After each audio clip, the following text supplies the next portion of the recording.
teman-teman, kali ini aku akan membahas anatomi pendengaran pada aphes. Tentu dong teman-teman sudah tahu apa saja yang masuk ke dalam aphes. Nah, salah satunya itu adalah burung. Nah, kali ini aku akan menjelaskan sedikit mengenai anatomi pendengaran tersebut. Nah, indera pendengaran pada burung itu sangat baik loh.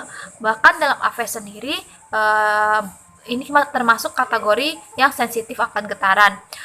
Pada bagian belakang, tepatnya di bawah pasang mata atau di sebelah dorsal kaudal dari mata terdapat porus acusticus externus atau lubang telinga luar. Sedangkan membran Tiffany terdapat di bagian dalamnya yang berfungsi untuk menangkap suara dan getaran-getaran. Dari telinga ada saluran eucastius yang menuju ke faring dan bermuara pada langit-langit lidah bagian belakang.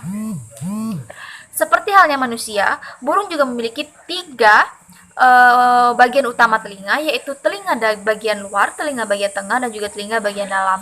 Bagian luar terdiri dari pipa yang menghubungkan gendang telinga atau eardrum. Di belakangnya merupakan bagian tengah yang hanya memiliki tulang tunggal yang disebut dengan columenella. Telinga bagian dalam berisi cairan, sedangkan bagian luar dan tengah berisi udara. Telinga bagian dalam merupakan koklea. Bagian koklea terdiri dari rambut saraf yang mengubah getaran fisik yang disebabkan oleh gelombang. Baiklah, nama saya Siti Musia. Saya akan menjelaskan tentang anatomi pendengaran mamalia. Yang pertama itu ada anatomi telinga luar. Anatomi telinga luar itu terdiri dari auriculum, meatus acousticus externus atau MAE, dan membran timpani. Yang pertama auriculum. Auriculum merupakan tulang rawan fibroelastis yang dilapisi kulit, berbentuk pipi dan permukaannya tidak rata, melekat pada tulang temporal melalui otot-otot dan ligamen. Terdiri dari helix, antihelix, tragus, antitragus, dan concha. Itu juga disebut daun telinga. Terus ada meatus acousticus externus atau MAE. MAE itu berbentuk tabung es, dimulai dari dasar concha auricula pada membran timpani dengan panjang kurang lebih 2,5 cm dan lebar 0,5 cm. MAE terdiri dari dua bagian, yaitu pars cartilage yang berada di sepertiga lateral dan pars osseus yang berada di 2/3-nya. Terus ada yang ketiga, dari bagian telinga luar ada membran timpani. Membran timpani ini yaitu berbentuk kerucut dengan puncak disebut umbo. Pada membran timpani tampak sebagai bentuk oval. Membran timpani dari dua bagian, yaitu pars tensa dan pars flaccida. Terus kita masuk bagian telinga yang kedua, yaitu anatomi telinga tengah. Ruang telinga tengah disebut juga ovum timpani atau tympanic cavity, dilapisi oleh membran mukosa. Topografinya di bagian medial dibatasi oleh promontorium, lateral oleh MT, anterior oleh muara tuba, eustachius posterior, dan aristus antrum dari mastoid. Superior oleh tegmen timpani fossa crani, inferiornya oleh bulbus vena jugularis. Ada batas superior dan inferior membran timpani, membagi kata menjadi antitympanum atau atik, mesotimpanum, dan hypotimpanum. Tengah-tengah terdapat tiga tulang pendengaran, susunan dari luar ke dalam, yaitu malleus, incus, dan stapes, tulang tadi. Terus ada telinga bagian dalam. Telinga bagian dalam terletak di dalam tulang temporal bagian petrosa. Di dalamnya dijumpai labirin periotik yang mengelilingi struktur telinga dalam, yaitu labirin. Merupakan suatu rangkaian berkesinambungan antara tuba dan rongga telinga dalam yang dilapisi epitel.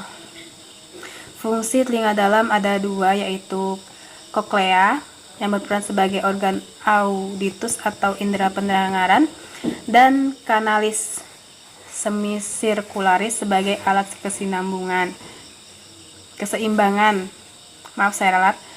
Kedua organ tersebut saling berhubungan sehingga apabila salah satu organ tersebut mengalami gangguan, maka yang lain akan terganggu. Assalamualaikum warahmatullahi wabarakatuh. Saya Supraitno. Di sini saya akan membahas histologi penglihatan mamalia. Bola mata dikelilingi oleh 3 lapisan konsentrik utama. Lapisan luar, jaringan ikat fibrosa kuat atau tunik fibrosa yang terdiri dari sklera dan kornea. Lapisan tengah atau tunika vaskularis yang terdiri dari kolorit yang sangat vaskular dan berpigmen. Tunika fibrosa terdiri dari 1 sklera. Lapisan fibrosa luar bola mata melindungi struktur internal yang lebih halus dan menyediakan tempat untuk insersi otot. Lapisan luar berwarna opak di 5/6 bagian posterior bola mata adalah sklera. Sklera memiliki ketebalan serata 0,5 mm. Relatif avaskular, terdiri atas jaringan ikat pada kuat yang terdiri atas berkas kolagen tipe 1 pipih yang berselang saling dalam berbagai arah, tetapi tetap sejajar dengan permukaan organ. Substansi dalam jumlah cukup dan sebaran fibrosa. 2. Kornea. Kornea merupakan bagian yang tidak berwarna dan transparan dan sepenuhnya avaskular. Potongan melintang kornea memperlibatkan bawah struktur terdiri dari 5 lapisan, yaitu epitel squamosa, membran limitans, stroma, suatu membran limitans posterior, dan yang terakhir endotel squamosa internal selapis. Limbus. Limbus adalah suatu area peralihan dengan stroma transparan bersatu dengan sklera opak. Regio ini memiliki vaskular beserta humor aquos pada bilik anterior, menyediakan metabolitnya untuk sel kornea melalui difusi. Kemudian tunika vascularis terdiri dari kolorit. Bagian luar kolorit yang terhubung dengan sklera adalah lamina supracoloridalis. Kemudian badan siliar merupakan pelebaran anterior kolorit di tingkat lensa, merupakan cincin tebal jaringan yang terdapat tepat di dalam bagian anterior sklera. Kemudian iris. Permukaan anterior iris yang terpanjang bilik anterior tidak dilapisi oleh epitel, tetapi dilapisi oleh lapisan diskontinu fibrolas dan melanosit yang irregular. Terakhir retina. Retina yaitu terdiri dari corpus vitreum, kolorit, membran limitans interna, lapisan serabu saraf, lapisan ganglion, dan lapisan berpigmen. Sekian dan terima kasih. Assalamualaikum warahmatullahi wabarakatuh. Baiklah, Assalamualaikum warahmatullahi wabarakatuh. Di sini saya akan melanjutkan materi dari teman saya. Dan di sini saya akan menjelaskan tentang struktur histologi pendengaran mamalia. Dan yang akan saya jelaskan di sini adalah pendengaran pada manusia. Baiklah, struktur histologi pendengaran manusia terbagi menjadi 3 bagian, yakni telinga bagian luar, tengah, dan dalam. Dan pertama itu adalah telinga bagian luar, terdiri dari daun telinga dan saluran pendengaran. Nah, daun telinga ini berfungsi untuk memaksimalkan penangkapan getaran suara, sedangkan saluran pendengaran berfungsi mencegah benda asing masuk ke dalam telinga. Pada saluran pendengaran terdapat bulu-bulu kecil yang dapat menyaring debu. Baiklah, bisa dilihat pada gambar berikut. Di sini gambar ini adalah menjelaskan tentang telinga bagian luar. Langsung saja, yang kedua itu adalah telinga bagian tengah. Telinga bagian tengah itu terdiri dari lapisan timpani atau gendang telinga yang terdiri atas tulang-tulang kecil pendengaran, antara lain tulang martil, tulang landasan, dan tulang sanggurdi.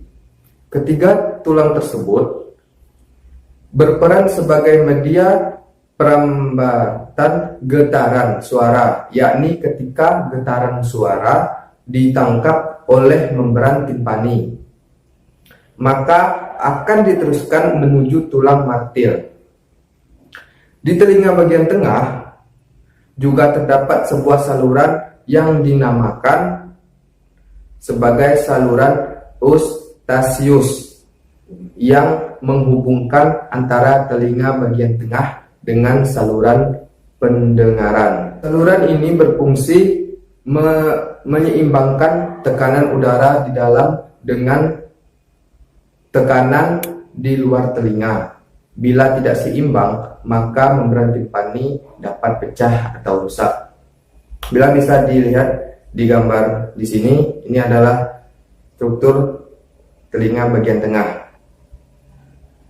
Dan selanjutnya itu yang ketiga, telinga bagian dalam.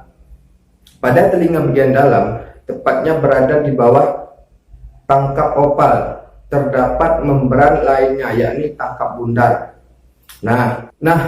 Dan disinilah getaran suara kemudian diteruskan ke rumah siput yang di dalamnya terdapat suatu cairan yang dipisahkan oleh sebuah membran. Baiklah, bisa dilihat di sini gambar dari struktur telinga bagian dalam. Dan selanjutnya itu adalah proses dari pendengaran itu sendiri. Lalu bagaimana dengan proses pendengaran pada manusia? Nah, secara umum proses pendengaran pada manusia bermula dari getaran udara yang ditangkap oleh daun telinga, kemudian masuk ke dalam lubang telinga hingga kemudian ditangkap oleh gendang telinga. Setelah itu, getaran akan diteruskan berlarut-larut ke tulang martil, landasan, dan sanggurdi. Dari sanggurdi, kemudian getaran akan diterima oleh kortil yang kemudian diteruskan oleh lobus temporaus sehingga menghasilkan suara.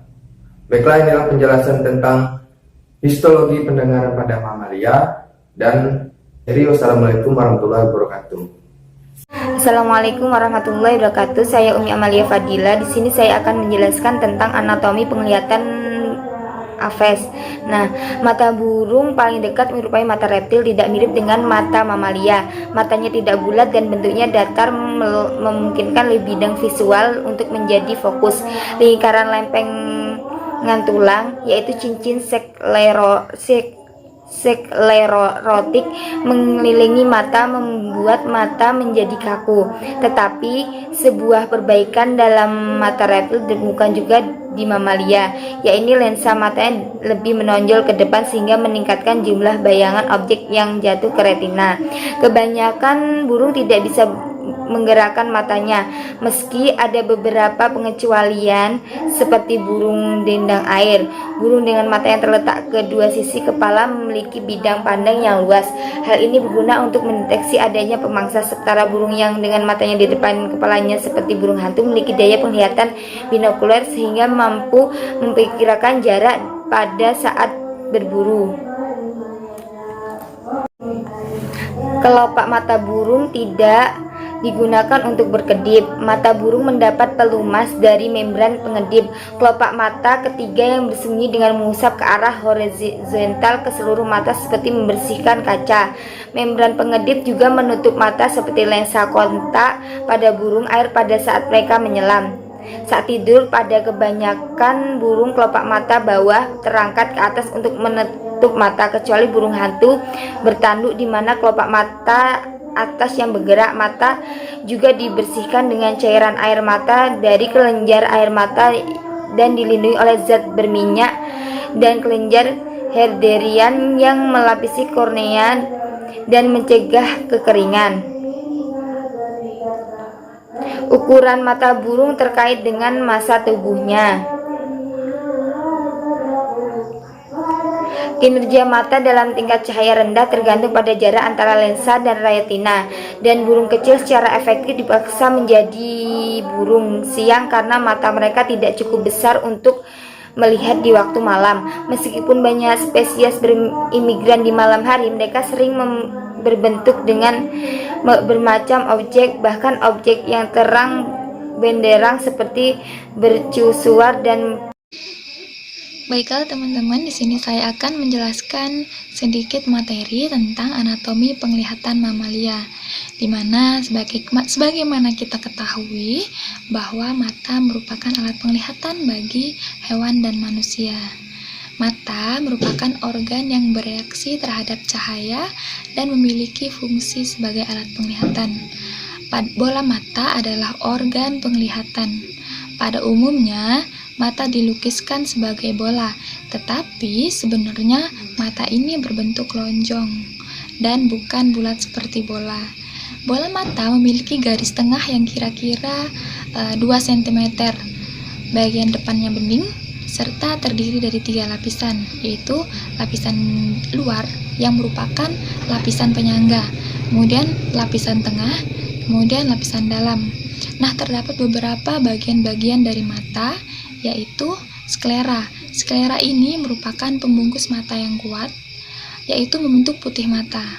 Kemudian koroid. Koroid merupakan lapisan tengah.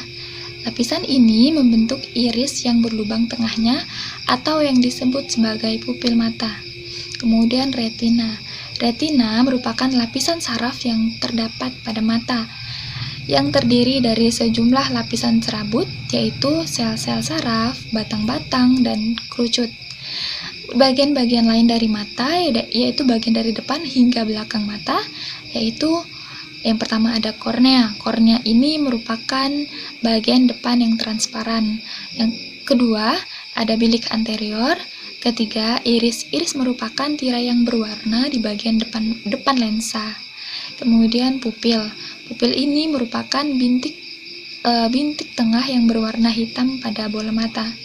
Kemudian ada bilik posterior, kemudian aqueous humor, kemudian lensa dan vitreous humor.